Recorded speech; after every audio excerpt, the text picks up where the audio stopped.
सेजल पुरवार या बुलेटिनमध्ये तुम्हा सर्वांचं स्वागत आणि बुलेटिनच्या सुरुवातीला बातमी सर्वसामान्यांच्या खिशाला खात्री लागणारी आहे। आता मी असं का म्हणते हा प्रश्न पडला असेल तर सीएनजीचे दर वाढलेले आहेत। पुण्यासह मुंबईमध्येही सीएनजीचे दर वाढले आहेत कारण अवघ्या 2 महिन्यांमध्ये तिसऱ्यांदा महानगर गॅस लिमिटेड कडून दरवाढ झालेली आहे। टॅक्सी आणि रिक्षाचं भाडं सुद्धा यामुळे वाढण्याची शक्यता आहे। पुण्यात सीएनजीचे दर 1 रुपया 10 पैशांनी वाढलेले आहेत तर मुंबईमध्ये 1 रुपयानं दरवाढ झालेली आहे। नोव्हेंबर ते डिसेंबर 2 महिन्यांमध्ये सीएनजीच्या दरात तब्बल 3 रुपयांनी वाढ करण्यात आलेली आहे। आता अगदी काही दिवसांवर नवीन वर्ष येऊन ठेपलेलं आहे आणि नवीन वर्षाच्या सुरुवातीलाच सर्वसामान्यांच्या खिशाला मात्र ही चांगलीच कात्री बसणार असल्याचं बघायला मिळतंय कारण अचानक सीएनजीचे दर पुन्हा एकदा वाढवण्यात आलेले आहे। त्यामुळे आता रिक्षा आणि टॅक्सीच्याही दरवाढीमध्ये वाढ होणार असल्याचं कळतंय।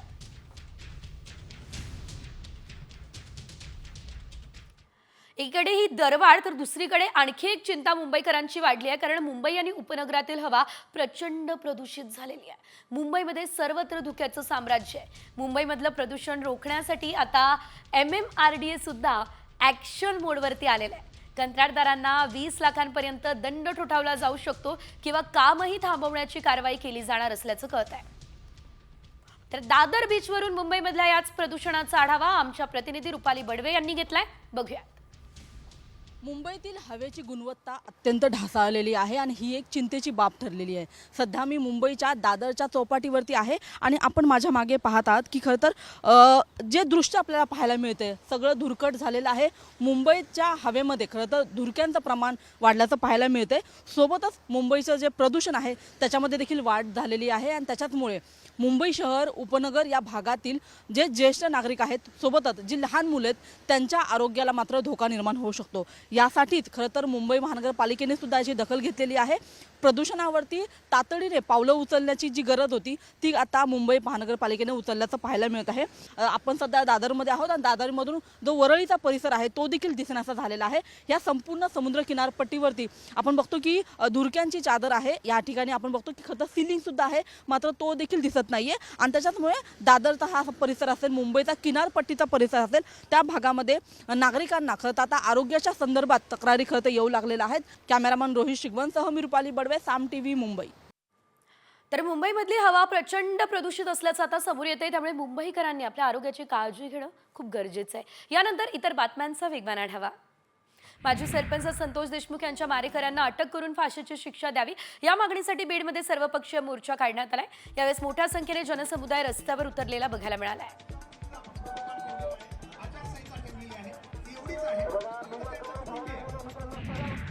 सरपंच हत्येप्रकरणी आता वाल्मिक कराडला अटक करा, जोपर्यंत हत्या प्रकरणाचा निकाल लागत नाही तोपर्यंत धनंजय मुंडे यांना मंत्रिमंडळातून हटवा ही मागणी आता सर्वपक्षीय नेत्यांनी केली आहे।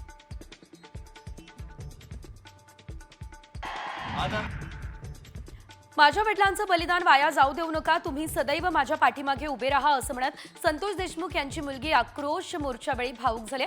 मावळलेला सूर्य पुन्हा दिसेल मात्र माझे वडील मला पुन्हा दिसणार नाही असंही वैभवी देशमुख यांनी म्हटलंय।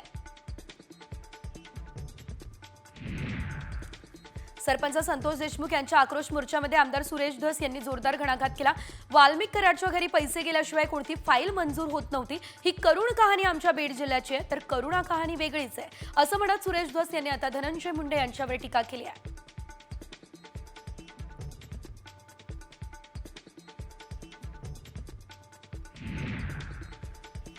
आमदार सुरेश धस यांनी आता मंत्री पंकजा मुंडे यांच्यावरती सरपंच संतोष देशमुख यांच्या आक्रोश मोर्चातून जोरदार टीका केली आहे। तुम्ही संभाजीनगरच्या एअरपोर्टवरती उतरून गोपीनाथ मुंडे यांच्या जयंतीला जाऊ शकतात, मग सरपंच संतोष देशमुख यांच्या कुटुंबियांना तुम्ही का भेटले नाही हा सवाल धस यांनी पंकजा मुंडे यांना केलाय।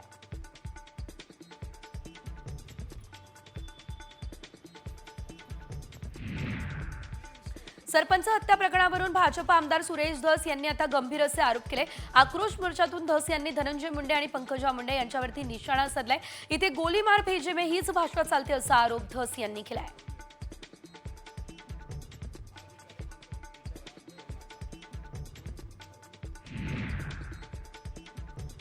सरपंच हत्येप्रकरणी आता मनोज जरांगे यांनी आक्रमक भूमिका घेतली आहे। या प्रकरणामध्ये ज्यांची नावं आली आहे कुणीही असो त्यांना अटक करा ही मागणी जरांगेंनी केली आहे। जसे हल्ले होऊ शकतात धाडसीपणा उत्तर द्या असं आवाहन जरांगे यांनी केलंय।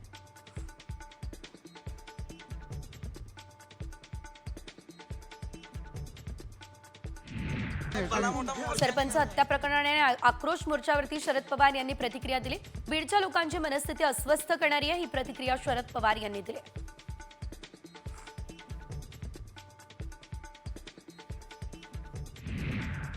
सरपंच संतोष देशमुख प्रकरणातील 3 आरोपींची हत्या झाल्याचा दावा सामाजिक कार्यकर्त्या अंजली दमानी यांनी केला. एका अज्ञातानं फोन करून माहिती दिली असंही दमानी यांनी म्हटलंय. अंजली दमानिया यांनी देशमुख कुटुंबाची भेट घेतली. यावेळेस त्यांनी आरोपींच्या हत्येचा दावा करणारी ऑडिओ क्लिपही ऐकवली.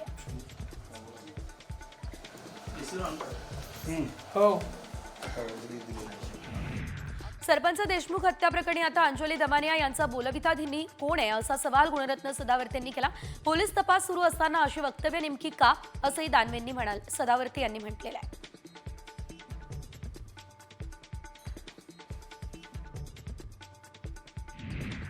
बीडमधल्या सरपंच हत्या प्रकरणी आता फरार आरोपींची संपत्ती जप्त करा असे आदेश मुख्यमंत्री फडणवीस यांनी दिलेले आहेत. तर सीआयडीच्या प्रमुखांना फडणवीसांनी हे आदेश दिले. बंदुकीसोबत ज्यांचे फोटो समोर आलेले आहेत अशा सगळ्यांचे परवाने रद्द करा हे आदेश फडणवीसांनी बीडच्या पोलीस अधीक्षकांना दिले.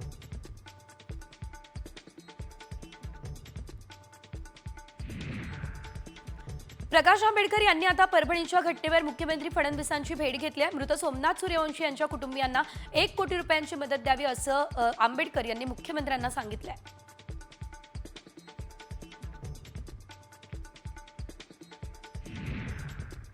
जितेंद्र आव्हाड यांच्या नावानं व्हॉट्सअप चॅट व्हायरल होतीये. उद्याचा मसाला रेडी ठेव असा चॅटमध्ये उल्लेख आहे. हे चॅट व्हायरल होता. जितेंद्र आव्हाडांनी बीडच्या शिवाजीनगर पोलीस ठाण्यामध्ये तक्रार दाखल केली. रुपाली ठोंबरे पाटील यांच्या विरोधात तक्रार दाखल करत चॅट आपलं आहे असं सिद्ध करा हे चॅलेंज जितेंद्र आव्हाड यांनी दिलं.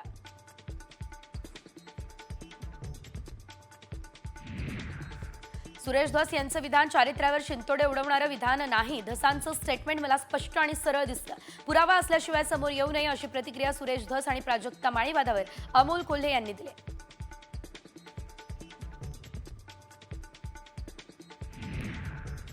सुरेश धस यांनी जाहीर माफी मागावी अशी मागणी अभिनेत्री प्राजक्ता माळीनं केलेली आहे. धस यांच्या वक्तव्याची प्राजक्ता माळीने महिला आयोगात तक्रार दाखल केली आहे. या प्रकरणी मुख्यमंत्री फडणवीस यांनी ठोस कारवाई करावी असंही प्राजक्तानं म्हटलंय.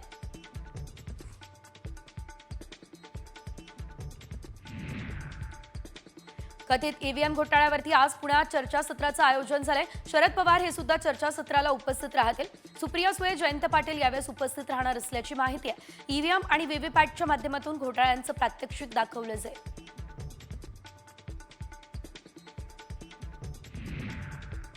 दरम्यान प्राजक्ता माळीच्या आरोपांवर सुरेश धस यांनी प्रत्युत्तर दिलं. प्राजक्ता माळी यांनी माझं स्टेटमेंट पुन्हा पाहावं. मी काही चुकीचं बोललेलो नाही. सरपंच हत्या प्रकरणातून लक्ष हटवण्याचा हा प्रयत्न आहे असंही सुरेश धस यांनी म्हटलं.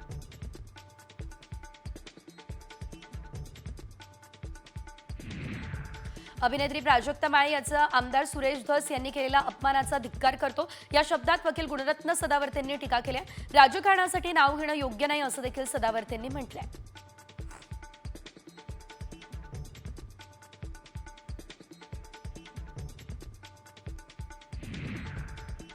खासदार नारायण राणे यांनी मुख्यमंत्री देवेंद्र फडणवीसांची भेट घेतली आहे. सह्याद्री अतिथीगृहावर दोघांमध्ये अर्धा तास चर्चा झालेली आहे. मात्र भेटीचं कारण अद्यापही गुलदस्त्यात आहे.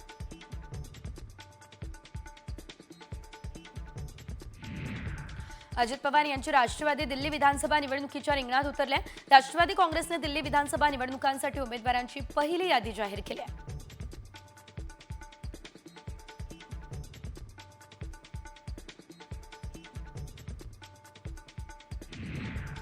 बांगलादेशात पोलीस भरतीमध्ये हिंदूंना नकार दिलाय. बांगलादेशमधील युनूस सरकारनं हा वादग्रस्त निर्णय घेतला.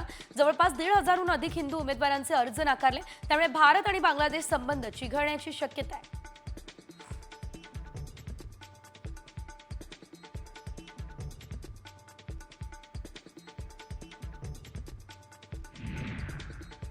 धुळ्यात लाडकी बहीण योजनेचा डिसेंबरचा हप्ता लाडक्या बहिणींच्या खात्यात जमा होण्यास सुरुवात झाली.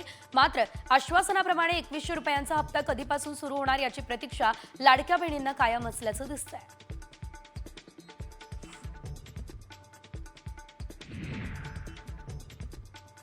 बारामती तालुक्यात लाडकी बहीण योजनेचे पैसे हे आता बँकेमध्ये जमा होण्यास सुरुवात झाली आहे. डिसेंबर महिन्याचा हप्ता लाडकीच्या खात्यात जमा झालाय. महिलांमध्ये आनंदाचं वातावरण आहे. 1500 रुपये अनेक महिलांच्या खात्यात सध्या जमा होत आहे.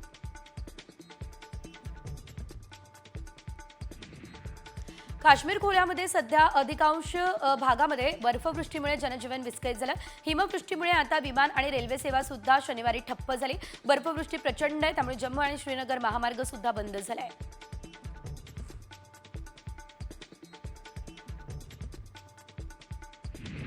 श्रीनगरमध्ये जोरदार बर्फवृष्टी होतीये, त्यामुळे विमानसेवा ठप्प झाल्या. श्रीनगर विमानतळावरून जणू बर्फाची चादर पसरल्या. विमानं सुद्धा बर्फाच्या चादरीत लपून गेल्या. बॉर्डर रोड्स ऑर्गनायझेशनकडून बर्फ हटवण्याचं काम युद्ध पातळीवर सुरू आहे. त्यासाठी अत्याधुनिक यंत्र वापरली जात आहेत.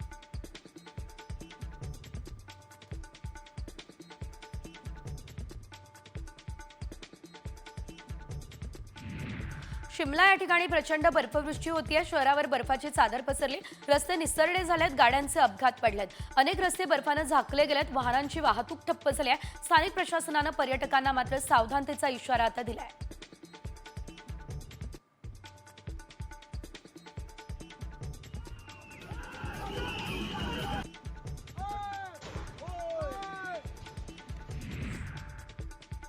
मनालीमध्ये फिरायला गेलेल्या पर्यटकांनी बर्फात खेळण्याचा आनंद लुटला. सगळीकडे बर्फच बर्फ दिसतोय. पांढरा शुभ्र बर्फ या ठिकाणी दिसतोय. सगळीकडे चादर बर्फाची पसरली आहे. त्यामुळे पर्यटकांनी बर्फात आनंद लुटलाय.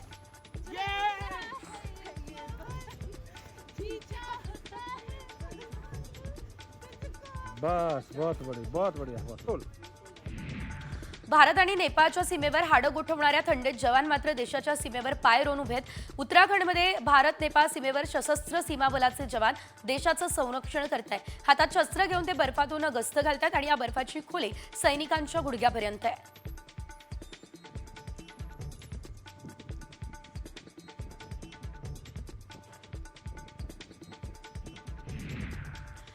केदारनाथमध्ये प्रचंड बर्फवृष्टी होते. केदारनाथच्या मंदिर परिसरात 2.5 फुटांपेक्षा जास्त बर्फ साचलाय. भगवान नंदी सुद्धा बर्फाच्या चादरीनं झाकले गेलेत. केदारनाथमध्ये थंडी वाढली आहे. पुनर्बांधणीचं काम करत असणारे कर्मचारी पुन्हा सोनप्रयागला परतले.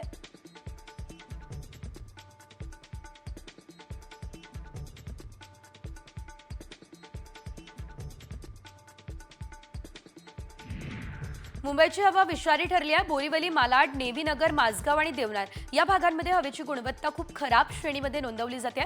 शहरवासियांना श्वासाच्या त्रासासह दृष्टीआड होणाऱ्या दृश्यांचा सामना हा सध्या करावा लागतोय.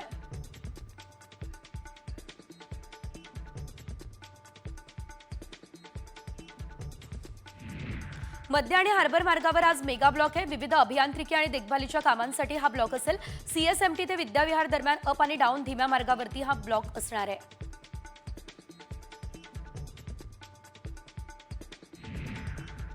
ऑरेंज मेट्रो लाईनच्या कामाला आता सुरुवात झाली आणि या लाईनमुळे कल्याण शिवाय तळोजा ही 2 शहरं जोडली जाणार आहे. मेट्रो मार्गामुळे कल्याण, डोंबिवली ते नवी मुंबई हा प्रवास 45 मिनिटांमध्ये करता येईल.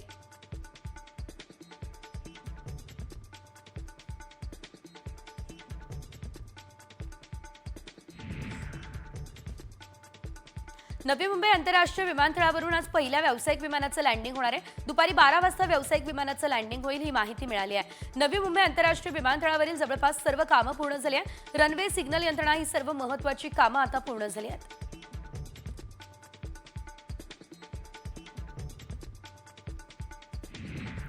मुंबईहून इस्तांबुलला जाणाऱ्या इंडिगो कंपनीचं विमान रद्द करण्यात आलंय. प्रवाशांनी विमानतळावरती गोंधळ घातलाय. विमानाचं सकाळी 6:30 वाजेपासून टेक ऑफ झालेलं नाहीये, त्यामुळे प्रवासी आता आक्रमक झाले.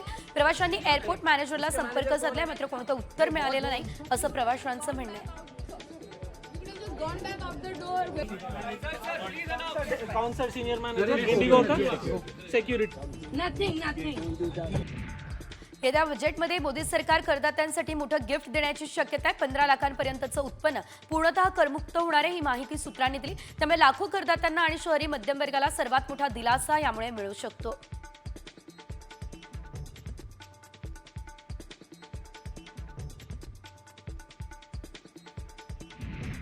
होमिओपॅथी डॉक्टर्स देखील ॲलोपॅथी औषधं देणार आहेत आणि राज्याच्या अन्न आणि औषध प्रशासनानं होमिओपॅथीच्या डॉक्टर्सना त्यांच्या रुग्णांना ॲलोपॅथी औषधं देण्याची परवानगी दिली आहे. मात्र या होमिओपॅथी डॉक्टर्सला certificate course in modern pharmacology उत्तीर्ण करणं अनिवार्य असेल.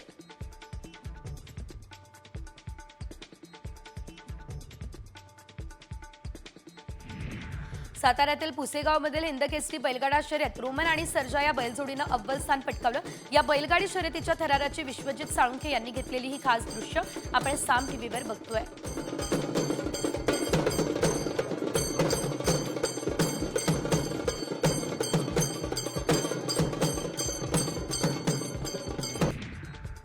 पंढरपूरच्या माढ्यातील अंकिता भांगे आणि दीप्ती कदम यांनी सीएच्या परीक्षेत घवघवीत यश मिळवलं.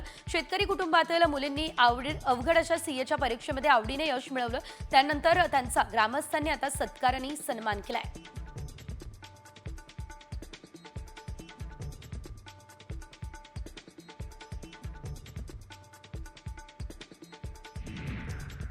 नांदेडच्या माळाकोळी ते बाळापूर 60 किलोमीटर अंतरावर 3 टोल नाके आहेत. तरी देखील पारडी मक्ता गावाजवळ नव्यानं टोल नाका उभारण्यात आला.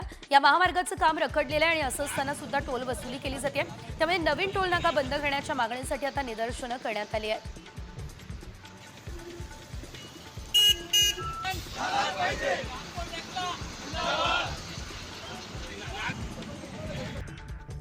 सोलापूर बस स्थानकात मोठ्या प्रमाणात घाणीचं साम्राज्य पसरलंय. प्रत्येक प्रवाशाला तोंडाला रुमाल बांधून प्रवास करावा लागतोय. बस स्थानकात स्वच्छतेसाठी योग्य सुविधा नाही आहेत. त्यामुळे लाडक्या बहिणींचे देखील हाल होत आहेत.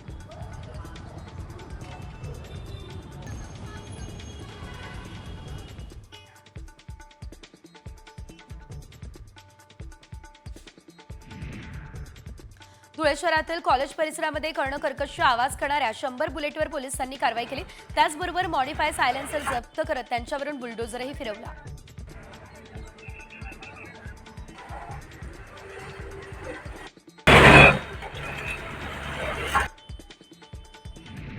महाराष्ट्राचं कुलदैवत असलेल्या जेजुरी गडावर खंडेरायाच्या दर्शनासाठी भाविकांनी गर्दी केली आहे. लगीन सराईचा हंगाम आहे. असं असल्यानं नवजोडपे देखील जेजुरीला येऊन खंडेराय आणि भानुदेवीचं दर्शन घेत आहेत.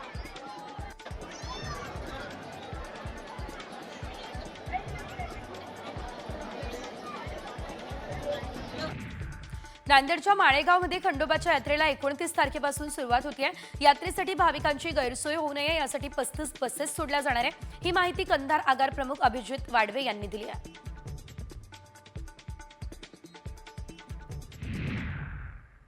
मोठी बातमी आहे ती म्हणजे बॉक्सिंग डे कसोटीमध्ये भारताच्या जसप्रीत बुमराह आणि मोहम्मद सिराजनं कहरच केलाय. दोघांच्या तिखट माऱ्यापुढे ऑस्ट्रेलियाच्या बॅट्समनने नांगी टाकली आहे. मेलबर्न टेस्टच्या 4थ्या दिवशी ऑस्ट्रेलियाची निम्मी टीम पॅव्हेलियनमध्ये परतली आहे. 91 रनमध्ये ऑस्ट्रेलियाचे 6 बॅट्समन आउट झालेले आहेत. तर जसप्रीत बुमराह यानं आतापर्यंत 4 तर सिराजने 2 विकेट्स घेतल्या. बॉक्सिंग डे टेस्टचा हा आजचा 4था दिवस आहे आणि यावेळेस बुमराह आणि सिराजची यावेळेस ही कामगिरी जी आहे ती कौतुकास्पद ठरतीये. तिखट मारा त्यांचा बघायला मिळालेला आहे कारण ऑस्ट्रेलियाची निम्मी टीम ही तंबूत परत गेलेली आहे.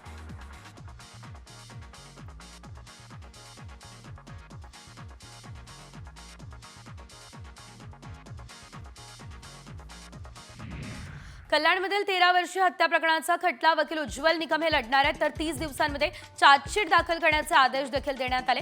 दोषींवर 4 महिन्यांमध्ये कठोरात कठोर कारवाई करणार असल्याचं देवेंद्र फडणवीस अर्थातच मुख्यमंत्र्यांनीही आश्वासन दिलंय. कल्याणमध्ये मुलींवर लैंगिक अत्याचार करून हत्या करण्यात आली आहे. या प्रकरणी पीडित कुटुंबियांनी आज मुख्यमंत्री देवेंद्र फडणवीस यांची भेट घेतली. आरोपीला लवकरात लवकर फाशीची शिक्षा दिली जाईल असं आश्वासन यावेळेस फडणवीसांनी दिलं. काळजी करू नका, या प्रकरणातल्या आरोपीला सोडणार नाही हा शब्द फडणवीसांनी पीडित कुटुंबाला दिला. राजगुरुनगर शहरातील 2 मुलींवर लैंगिक अत्याचार करत हत्या केल्याप्रकरणी संतप्त मोर्चा निघालाय. आरोपीला फाशी देण्याची मागणी यावेळेस करण्यात आली आहे. या मोर्चामध्ये शिरूरचे खासदार अमोल कोल्हे देखील सहभागी झाले. महिला देखील मोठ्या संख्येने या मोर्चामध्ये सहभागी झाल्या.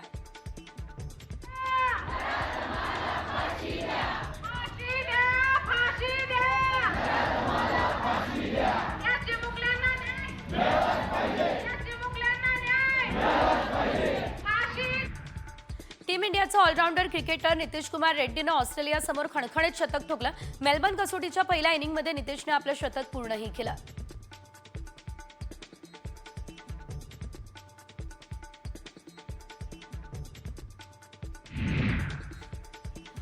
बाजारात टोमॅटोची आवक वाढली आहे. दरात घसरण झाली आहे. टोमॅटोचे भाव क्विंटल मागे 500 ते 800 रुपयांनी कमी झाले. टोमॅटोला बाजारात सध्या क्विंटल मागे 2000 रुपयांचा भाव मिळताना दिसतोय.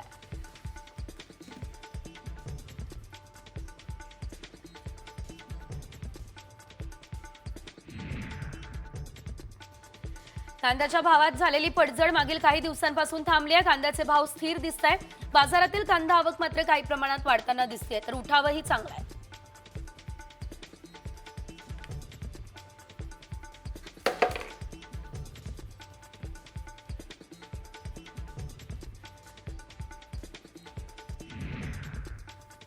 कापसाची आवक वाढली, दरात घसरण झाली आहे. देशातील बाजारात कापसाला 7,200 रुपयांच्या दरम्यान भाव मिळालाय. कापसाची आवक आणखी काही आठवडे कायम राहण्याची देखील शक्यता आहे.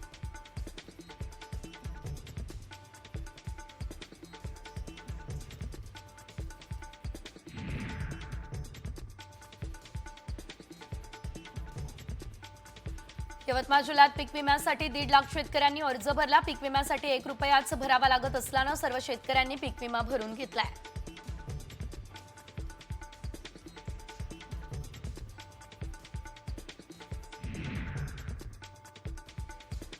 अकोला डॉक्टर पंजाबराव देशमुख कृषी विद्यापीठात 3 दिवसीय कृषी महोत्सवाचं आयोजन करण्यात आलं. महिला बचत गटानं विविध खाद्य दालनं उघडलेली आहेत आणि यामध्ये माठावरचा मांडा हा आकर्षणाचा केंद्रबिंदू बनलाय.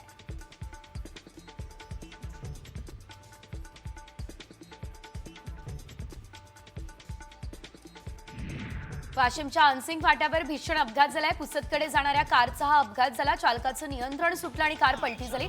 कारमधील 2 जण जखमी झाले. अपघाताचा थरार सीसीटीव्हीत कैद झालाय.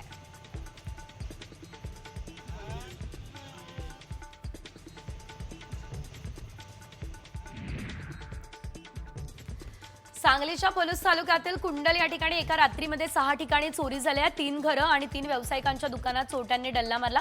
विविध घरांमधून चोरट्यांनी जवळपास सुमारे 2 लाखांचा मुद्देमाल लंपास केला.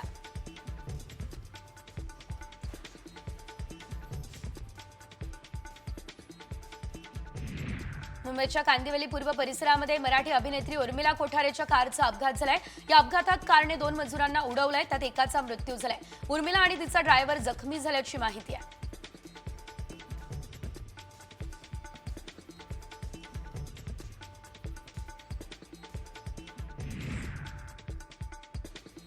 जुन्या पुणे मुंबई महामार्गावर डंपर पलटी झालाय. डंपरमधून वाळू मार्गावर पडली आहे. सुदैवानं यामध्ये कुठली जीवितहानी झालेली नाही. वाहतूक पर्यायी मार्गाने वळवण्यात आली. वाहतूक कोंडी मात्र यामुळे टळली आहे.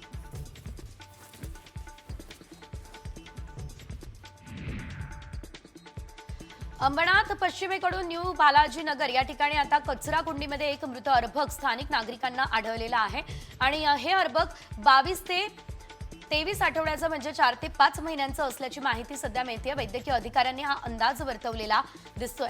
तर या प्रकरणी अधिकचा तपास सध्या पोलीस करत आहेत.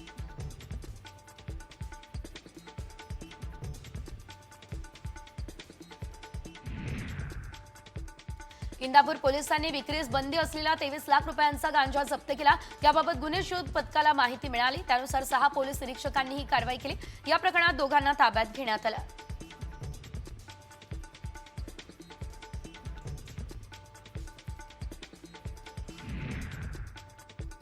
4 महिन्यांपूर्वी कल्याण नगर या मार्गालगत एका बॅगेमध्ये सापडलेल्या वयोवृद्ध व्यक्तीच्या मृतदेहाचं गूढ आता उलगडलंय. ठाणे ग्रामीण गुन्हे शाखेच्या पथकानं हत्या प्रकरणात मृत व्यक्तीच्या चुलत भावालाच अटक केली आहे.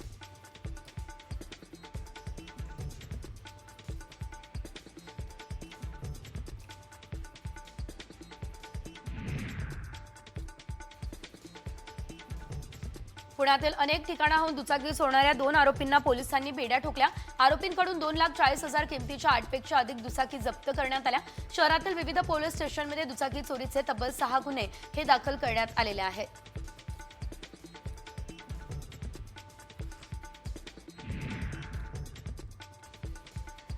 नंदुरबार या ठिकाणच्या म्हसावत पोलीस स्टेशन हद्दीत साठवून ठेवलेल्या विदेशी मद्यावर पोलिसांनी आता धडक कारवाई केलेली आहे. यावेळेस पोलिसांनी 3,64,000चा मद्यसाठाही जप्त केलेला आहे. आरोपी पसार झालेत आणि पोलीस त्याचा शोध घेत आहेत.